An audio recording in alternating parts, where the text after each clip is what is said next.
Alright, so hey, Nicole here with Nicole Does Stuff. This is a replacement intro. I'm doing the Darby Smart May 2015 box. And the reason I'm redoing this intro is because somehow my original footage has gone missing, disappeared, was eaten, misplaced. I don't know. It's just gone. So all I have to show you is the second half of the project. I don't have me actually opening the box. Sorry about that, but at least you'll get to see what I did, and I know it's coming to you really, really late. Just everything that could go wrong as far as having time and everything else to do this went wrong. So hopefully my future episodes are smoother. Thanks. Alright, so it took me a while, which is why this video is coming to you so late. I'm really sorry about that, guys. To actually get my butt up to the UPS store and have them print out a couple of 5x7s for me for this project. And these are photos I took in my backyard, so I really like them, and they actually, you know, have some meaning to me rather than using the photos that were sent from Darby Smart, which are still cool, but I'm going to do something a little different with mine. I'm going to make two hanging plaques instead of actually forming them into a book. So I did images that run vertically, and then I'll just hang it using some string through the holes. So it says you've got to make sure they are the same size as your board, which they should be just a little shy of my board because I measured and these were about 5x7. The ones they sent are a little bit longer than the board, so they showed in the tutorial that you trace and cut off any excess. I'm just gonna go ahead and cut out my images. Hopefully these will work. I did have them use the laser printer at the UPS store, and normally the price wouldn't be too bad. It'd be 51 cents per color laser page. Unfortunately, they didn't tell me until afterwards that there is an extra $2 charge if you're not buying at least $5 worth of product or service from them. So this one sheet actually ended up costing me $2.51. But I know if I do this again to pick out at least, you know, 10 sheets so I can hit that $5 mark. And then I didn't think about it, but my images will turn out reversed. They'll be flipped from what they actually are. Fortunately, I didn't choose anything with words, so it shouldn't be an issue.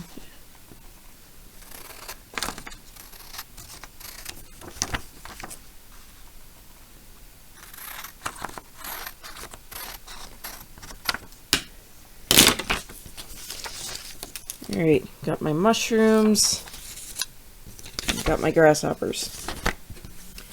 And then what it has you do is lay down a sheet of scrap paper, so you don't get your table messy, I presume.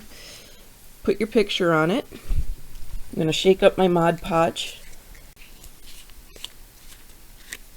Oh, hey, it's got a seal on it. Ah! Oh, lovely. There we go.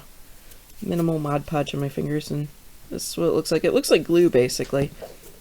And this is their photo transfer medium.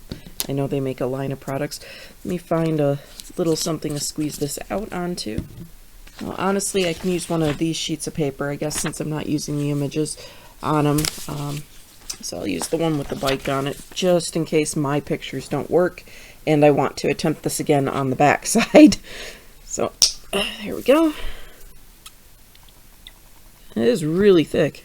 It's basically like white glue. I'm making a mess. So it said brush a generous amount on the photo, and you know, definitely assuming you want to get it everywhere, which is why you have that sheet of paper under it so you can bring it all the way to the edge. I'm working pretty quickly because I don't know if it can start bleeding out onto the brush, or sorry, not on the brush, but like smudging the ink or anything. Oops. So I'm trying to get it on there pretty thick. Oops, see, my finger smudged a bit of it, but easily fixed by going over it again. So I'll just try to use this whole pile of Mod Podge I squeezed out. And that was a decent sized pile, so you could go through this pretty quickly if you're uber generous with it. Okay, so I've got my picture coated. I've got a little something that floated in the paper. Then it says to take a fresh sheet of the paper, lay it down. Hopefully having a tiled table that isn't perfectly flat won't mess with this too much. And then gently take your Mod Podged picture off and put it on that piece. And then it wants you to line this up and press it down. And since I said I was going to be short a little bit on the top, start at the bottom like this. If my bottom's lined up, hopefully my cutting was straight. Just lay it down like this. Look, it's stuck. Flip it over. And then it said use a towel to smooth it out. I should get one of those. Yeah, I don't have any junk towels handy, so hopefully this won't. Here, we'll use the not pretty side just in case. So it said starting at the middle, smooth out any bubbles by pushing them out to the edges. So that's what I'm doing. I don't know why it wants you to use a towel. Maybe it's less likely to stick than your fingers are, or maybe it spreads the pressure out over a broader area. But it is working fairly well. I did upgrade on the UPS paper. It was a little thicker paper. I don't know, like it almost looked like it had a slight gloss to it, but I couldn't be sure. It might have just been due to the thickness because you didn't get any of that transparency. So I'm pressing down fairly hard. I'm using my other hand to hold it. It looks fairly, I don't know. Oh, wow. Yeah, as you scrape the bubbles out, it's definitely going to chase some Mod Podge out of there as well. I feel like I can feel where they are better using my fingers than the towel, so we're just going to go with my gut on this one. Okay, that's as good as it's going to get. I do have some wrinkles here. I think the idea is you want as much of the image touching the wood as possible, and if you have wrinkles, that's not going to happen. Okay, so I did just reread the instructions, and it said 24 to 48 hours, so I'm just going to go ahead and get the second one going. Also, I think going with the thicker paper was a poor choice, because I forgot that it said you actually have to rub away all the remaining paper after your 24 to 48 hours. And with thicker paper, it might not want to do that. But we'll see what happens. You know, I do this stuff and you guys can learn from my mistakes. And there's always the back side of my wood board. So, you know, if these two don't turn out, I go to UPS store, get another copy printed up. And try again on the back side. Clean sheet of paper. I think I'm definitely going to have a wrinkle on that one. Lining up my bottom edge. Oh, that one slid. I used so much Mod Podge on it. Alright, so tried to adjust it after the sliding. Flip it over. Definitely some wrinkles in this one. I feel like there's a better tool out there for this that would do it in just a couple passes. You know, like a Mod Podge squeegee or something. Alright, I have warm soapy water, a rag, and my image, and it's been sitting for like 4 or 5 days actually. I just have not had much time to do this. So I don't think it's going to work super well because I went with the really thick paper, but we'll see. It says only allow the towel to touch the image, and because you don't want fingerprints, so don't get your hands on it. It's actually working better than I thought. You can see the image through it. There's one of the grasshopper's heads. So let's keep on with this, I guess. Uh-oh. That spot's not soaking through as well. I wonder if I didn't get enough Mod Podge on it. This would be a learning experience. I am super happy though that the thicker paper worked. I really thought I was effed. So, oh, look at that. It's taking it right off. This is really cool. Like, the color is a lot more vibrant than I thought it would be. Look at that. Wow. That is so neat. What a fantastic product. And I'm like super thrilled that Darby Smart sent something like this so I could try doing something I've never done before. I am super happy. So I'm going to keep working on this. And I have a kitty who's going to knock the camera over. Yep, there it is. Thanks, GA. Appreciate it. I have to say, that worked pretty darn well. If you get up close, you can see there's still some little flakes, but after it's dry, I'm hoping I can just brush them off. I don't want to get fingerprints on it. Like, I probably shouldn't be doing that. And then also, if you rub too hard, you can rub through and start seeing wood. So if you want to give it more of an antique look, I would say go ahead and rub on it more so that the wood starts showing through.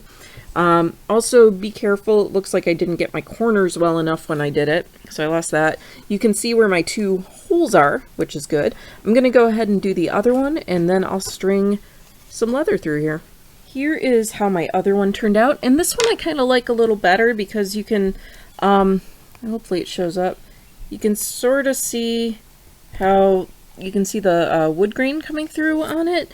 I did notice as it started to dry, I saw more white specks of paper on it, so I went through and wiped it off a second time. I think I'm going to need to wash my rag out and just keep cleaning it without pushing down too hard. Got some suede cord here, and I'm just going to go ahead and use this lightest color.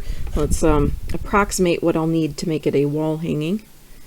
I think about like that should do it. So we'll cut 2 pieces of that.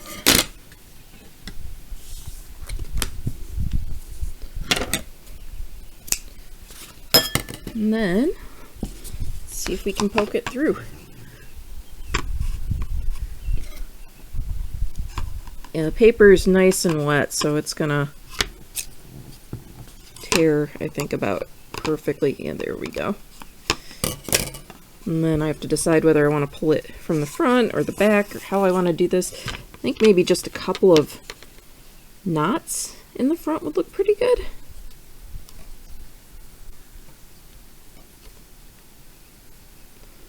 There's 1 double knot.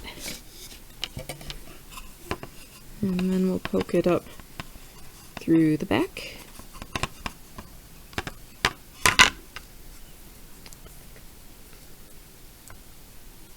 And tie that in a double knot. And there we go. Made a wall hanging. Ultimately, this is not where they're going, but I thought I'd show what they look like hanging on a wall. They're going to go out in the garden section of my garage eventually, but there's not very good light in there, so yay! Alright, and here's my other one. Again, guys, I apologize it took me so long to complete this project. I know that the other Darby Smart box has already arrived, so I'm going to get both these up as quickly as I can.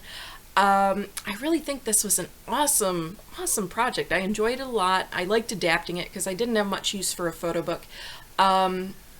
If I was to do this again, I would probably do some sort of like transparency effect on it before I printed it out so that it wouldn't print out with such bold colors and more of the wood would be visible through it. So I'm excited to get this to try this again. I might do a table or a stool or something. I mean, you could do like a serving tray, pretty much anything that's wood. So yeah, thanks for watching, and I will see you next time with my super squeaky voice. Okay, bye.